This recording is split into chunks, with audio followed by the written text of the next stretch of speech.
Okay, thank you. You may be seated. So who knows what season we're in? Yeah, as Pastor Mark mentioned, it's the time, between the straits. It's a time of, between the feast days, it's a time of testing. But you know, I discovered in my study of this Haftarah portion, it's the season of comforting. Praise God. Isn't that awesome? He made a whole season of comfort for us. Yeah. So we're in Isaiah 49. I don't have, oh, there it is. Isaiah 49, and it goes into, I think, 51 something. Yeah. Yeah. Back a slide. No, this is it. It's just not in the same format. Yeah. Okay. So Zion says, my Lord has forsaken me. My Lord has forgotten me. Can a woman forget her baby or disown the child of her womb? Though she might forget, I never could forget you. See, I have engraved you on the palms of my hands. Your walls are ever before me. You know, this portion is a tough one, and I found a study online, and I just took this study and really gleaned from it, but I learned a lot. And I loved the teaching in it.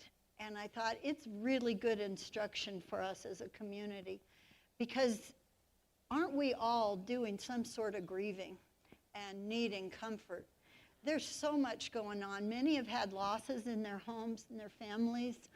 You know, I've suffered one recently, and I know many others have or are really dealing with tough times. Not to mention what our nation is going through, and then the grieving that's in our hearts over Israel and what's happening there in the land. And so it's just amazing that God teaches us how to comfort, and he provides comfort, and he tells his prophets to comfort. And so this teaching, I think, has a lot in it that is really important. So if I read, I'm sorry, but I do have it in my spirit. I'm going to really try to get it off. But what happens is that the Haftarah portions in this section, and I know Kathy taught last week on the very first one in this group, but since Tisha B'Av, or the 9th of Av, it's after Lamentations, and where they've been, weeping, mourning, crying out and grieving, that this section of Haftarahs, and there's 7 of them. That's an awesome number as well, because it'll bring us to a place of completion in the end. But each one, there's 7 for this coming 7 weeks, or now 5 after this one, that will bring comfort to God's people. So we read this, it sounds a little bit like it's, contradictory, but what's going on here is you've got the prophet God's telling the prophet, and the prophet's talking back to God, and the people are talking to everybody, but they're saying, why have you forgotten us utterly? You've forsaken us for all time. And don't we feel like that sometimes? When we've had something hit us pretty hard, we can kind of say that. And though he doesn't let us stay there, if we truly follow after him, sometimes that's what we do. And we end up kind of going back and forth until we are encouraged. So it says, the Lord has forsaken me, the Lord has forgotten me. This assertion by Zion is rejected, however. Isaiah continues, even so Isaiah's countering what they're saying, but they aren't getting it yet. So it's a step-by-step consolation. So as the second of the 7 Haftarot of consolation, and that's what this section is referred to, these words of Isaiah kind of convey the notion of consolation from a variety of perspectives, which I found incredibly interesting to me. So the later ones, the Haftarot, which all speak of comfort, are read from Tisha B'Av until Yom Kippur in the way that one comforts a human mourner slowly by stages. This is what really hit me. For someone who offers comfort too close to the time of tragedy, let that sink in and think about it. is like one who predicts the future. Tomorrow you'll be king. Nobody's ready to hear that when you have just been hit with something heavy. It may be true, but we can't believe it yet, can we? We're in shock. We're in a state of shock. And that's what really hit me is good advice. God teaches us. And this faith teaches us how to be comforters. And that's what we're being called to be as well. We who have the hope are being called to be comforters. And this is how we learn to do it. So when there's a time of tragedy, what do? What's the first thing? It's mostly just show up. Kind of just be there. Just sit with somebody. Don't say anything. Maybe a hug, an arm around, a hand held. Just to sit with someone can be the comfort that they need in that moment of great, deep grief. Just an I love you, but not advice, not necessarily, it's all going to be okay, or, we'll see him again. Yeah, it's all true, but it doesn't really bring comfort yet. So that's why Zion then says, what they say, because they can't believe yet this comfort that's coming to them. So although Zion is destroyed, do not say that she is abandoned. Since God has comforted her, she already, in his mercy, he doesn't call for mercy again. Up until this point, the prophets comfort her. But they're not even getting it from the prophets. Comfort her. From here on, he comforts her. And once she's received consolation, we follow with, sing, O barren one, arise and shine, I shall rejoice. That's our Sukkot theme, right? Rise up, arise, shine. It's, it's like we said, it's many ways, right? God, rise up within us. But also, we need to rise up and be who he's called us to be in this time and in these days. The structure of the consolation is built on different levels, easing into the comfort, which I just explained. There's a different explanation offered by a midrash. It's not my language, so bear with me here. This is what's interesting as well. The order of these things is like the time of Shiva, when someone dies.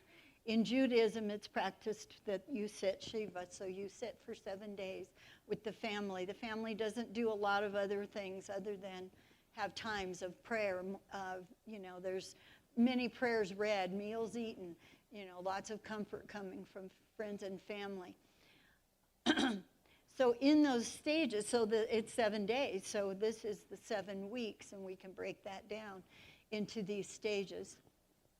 So last week's portion that Kathy taught on comfort my people, that was the number 1 week, or the first day. To this, Israel responds, and Zion says, God has abandoned me. They still aren't feeling it yet. But where the Haftarah is a stormy, afflicted one who will not be comforted. They just aren't ready. It is as if the prophets once again are declaring before the Holy One, see, Israel's not appeased with our consolations. Therefore, the Holy One himself again speaks, I am your comforter. And then he says, rejoice, O barren one who has not given birth, and also arise and shine, for your light has come. So to this Israel responds, I shall surely rejoice in Yahweh, as if to say, now I have reason to rejoice and to be joyful. My soul will rejoice in my God, for he has dressed me in garments of salvation.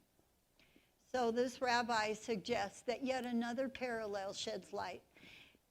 And he aligns, I just said that part, so he aligns it. This is a little out of order. I had a lot of redoing, so I'm sorry.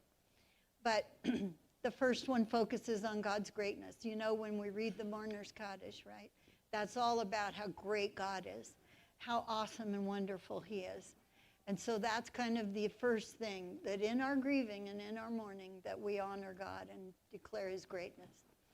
So the second, this subject here today testifies to God's steadfast commitment and support, which is an essential response to the mourner, right? knowing that he's there, he's steadfast.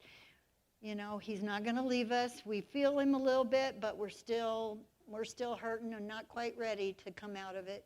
But we're counting on the fact that we kind of know he's still going to be there.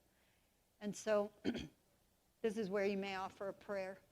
You may offer, you know, a little, just another word of comfort in some way. The third day of the week of mourning is considered the most intense, with a teary eye to the past.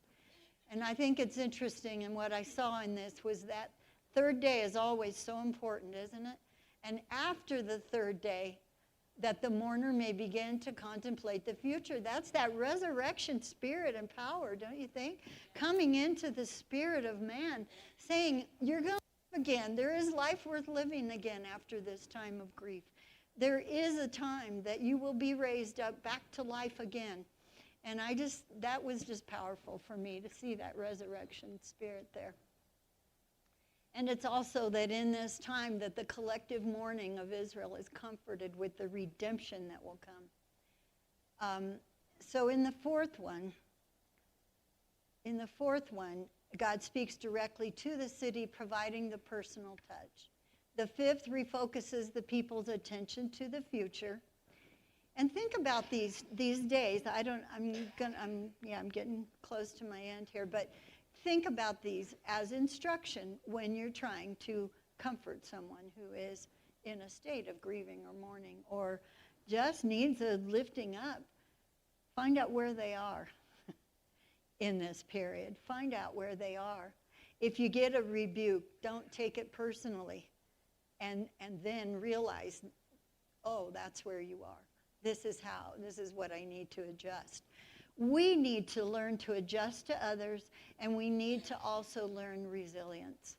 We keep hearing that word about Israel, and I realize that it's our lesson as well. We have got to learn to be a resilient people that is able to bounce back, to come back to life when it's time, when we're called to. The sixth one describes the self-doubt by Israel, and that's powerful. Even though they've accepted everything, they've come back to life, they're understanding, there's still some doubt. Is there really going to be a brighter future? Yeah, we survived, but is the future going to look better? And so then, let me see, did I skip anything? Yeah, just insecure in their ability to succeed. But on the seventh and final Haftarah, builds on the sense of glory and recognizes how the world will look, how the esteem with which the rest of the world will regard Israel. A serious overturning of the lowliness. And so the final day of the week of Shiva is how the mourner's reentry into the world. And this is ordained by God. These things are ordained by him. You know, he only allowed Israel 30 days to mourn over the death of Aaron. Or was it Moses? One of the two. He only gave them 30 days. And there's a reason. It doesn't mean the hurt goes away completely. It doesn't mean you're well and fine and everything's good. But he wants you to be resilient. He wants you to enter life. He wants you to come back to life and be productive and be the comforters. You can read this here if you want. But aren't you really glad God lives in us? Amen. Yeah. Guess who typed these up for me? My beloved husband here, yes. Okay. So, you know, this could have been done in one lesson. It could have been done in one week of study, but it's broken up into 7 because it has to have time to sink in. The consolation has to really hit our hearts. We have to take that time to heal. And it's on Shabbats that the Haftarah is done because we can't mourn on Shabbat. It's forbidden. It's forbidden. We have to rejoice on Shabbat and take delight and joy and gladness in the day. And so on Shabbat, Israel experiences the connection with God with no interference because we've blotted out the rest of the world. There's no potential for despair in that. And Shabbat counteracts it. So that's why the 7 successive Sabbaths and one is not enough. God knows what it takes in every circumstance. He knows what it takes to heal us, to bring us to that 7 completion number there. Although Isaiah assures the people, this is just a really good memory to think about and to know. But although he assures the people that they'll return and repopulate the land, they're not convinced. That's hard to believe. They are despondent. But he responds by enjoining them to remember. Always remember. Look to the rock you were hewn from. Look back to Abraham, your father, and to Sarah, who brought you forth. For he was only one when I called him, but I blessed him and made him many. So the analogy relates to the fact that a few people, the diminished population, when the children of Israel express doubt regarding their future, that they may indeed yield multitudes. So, how beautiful this notion connects to the words of God. These were his. Can a woman forget her baby or disown the child of her womb? Though she might forget, I could never. Humans? Yeah, a human. It's unlikely, but a human can, unfortunately. But him? Never. He never can forget us. So renew our days of old, the prophet offers words of comfort to dispel the dismay. Truly the Lord has comforted Zion, comforted all her ruins. He has made her wilderness like Eden, her desert like the garden of the Lord. Gladness and joy